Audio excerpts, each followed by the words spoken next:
السلام علیکم ګرانو کتونکو، ستړي مشئ په دې هیله چې جوړ او روغ به یاست. حمزه خپلواک یم او تاسو د خپلواک تلویزیون ګورئ.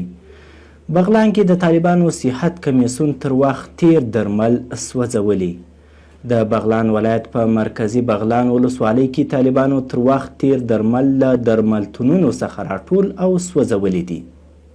د طالبانو په رسمي ویب پاڼه الاماره د خپاره شوي خبر له مخې دغه تر وخت تیر درمل د مرکزي بغلان په ولسوالۍ کې د طالبانو د صحت کمیسیون سیمه مسؤلینو لخوا له ډاکټرانو او درملتونونو څخه راټول او سوځول شوي دي.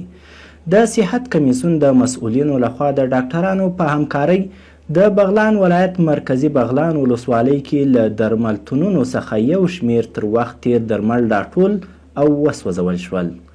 باید وویل شي چې طالبانو تر دې وړاندې هم د هیواد په یو شمیر ولایتونو او ان ګمرکانو کې هیواد ته راوارد شوي تر وخت تیر او بې کیفیته درمل نیولي او طلب کړي دي.